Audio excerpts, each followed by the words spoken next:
दास जी कहते हैं, जहां भगत मेरो पांव धरे और तहां धरूं मैं हाथ।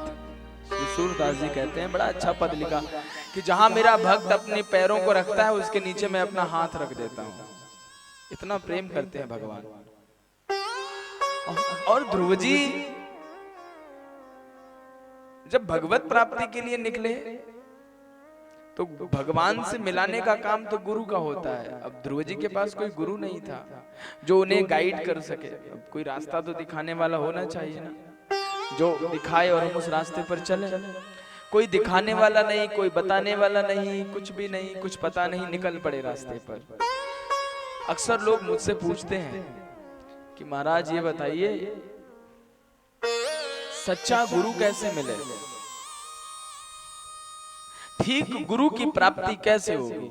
मैं सदैव सबसे कहता हूं, तुम सच्चा गुरु मत खोजो, तुम सच्चे शिष्य बन जाओ। जिस दिन तुम सच्चे शिष्य बन गए, गुरु तुम्हारे दरवाजे पे आके खड़ा हो जाएगा।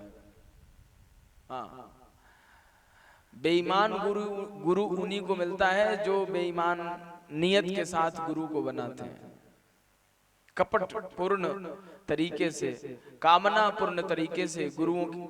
आजकल व्यक्ति, समाज का व्यक्ति गुरुओं के पास तभी जाता है, उसी गुरु के पास जाएगा जो जब लगेगा कि ये गुरु हमारी कामनाओं को पूरा कर सकता है। वो 10-20 टोने टोटके बताए, वो नींबू मिर्ची टांगने के तरीके बताए, तुम्हें आश्वासन दे। दुनिया का कोई बड़ा से बड़ा गुरु ये बता सका कि भैया तुम बूढ़े नहीं होगे, तुम मरोगे नहीं। कोई बचा पाया? वो खुद ना बचा, तुम्हें कैसे बचाएगा।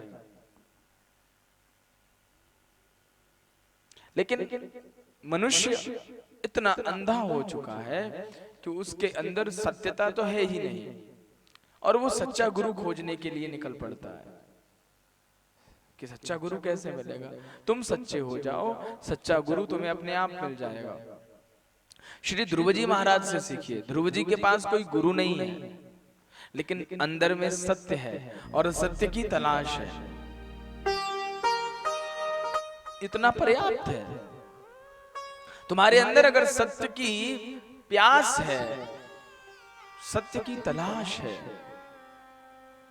तो कोई ना कोई रास्ता निकल ही आता है। और ध्रुव जी महाराज जब महलों से बाहर निकले और कुछ दूर गए, अब कहां जाएं, क्या करें, केवल भगवान भगवान भगवान।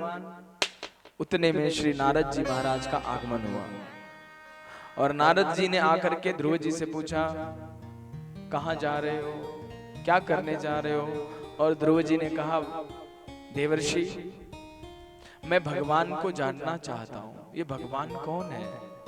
जब ध्रुव जी महाराज के विषय को देखता हूं तो मुझे नचिकेता याद आ जाता है। जैसा नचिकेता ने यमराज के साथ किया है। ये भारत का गौरव। कठोपनिषद में एक कहानी आती है, सुनो। एक कहानी है उपनिषद में,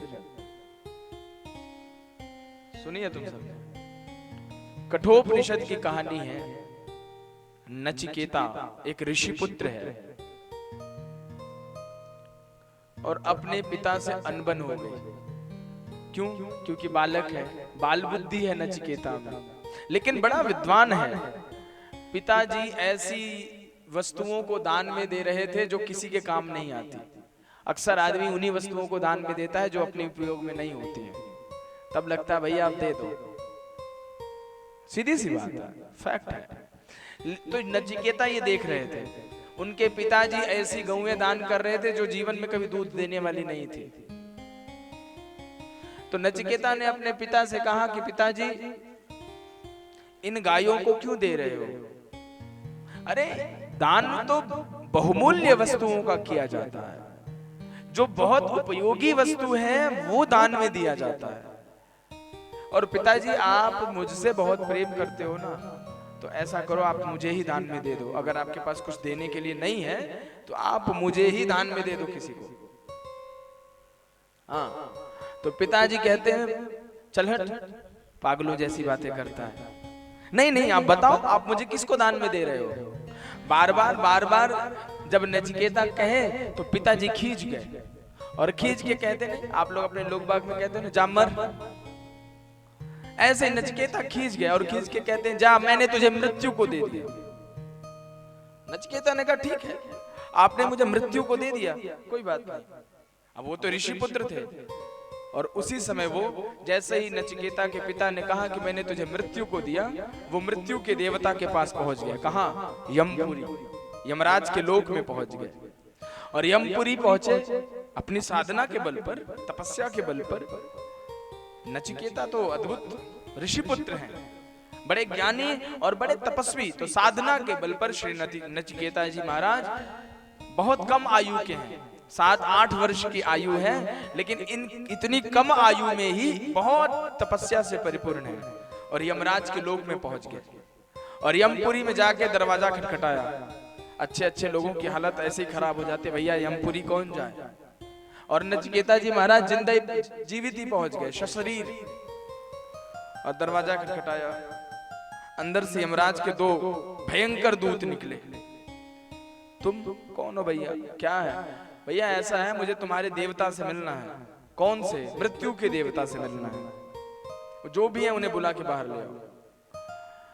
उन्होंने कहा भैया आप अपनी साधना से भूल करके आप हमारे यहाँ पहुंचाए हैं, ये आपके लिए स्थान नहीं है, यहाँ तो बड़े खतरनाक लोग रखे जाते हैं, आप जैसों के लिए स्थान नहीं, आप वापस चले जाइए। कहा मैं वापस चला जाऊंगा, कुछ बात पूछनी है, बस कुछ पूछ के और फिर वापस चला जाऊंगा, मुझे मिलना है। तो यमदूतों ने बड़ा नचिकेता को समझाया, लेकिन नचिकेता माने नहीं, वो जिद पे आ गया। तो यमदूतों ने कहा अभी हमारे मृत्यु के देवता कुछ जरूरी काम कर रहे हैं और कहीं बाहर गए हैं, अभी हैं नहीं घर में, जब आएंगे तो आना। कहता है ठीक है, जब आ जाएं तो बता देना, मैं यही बैठा हूं।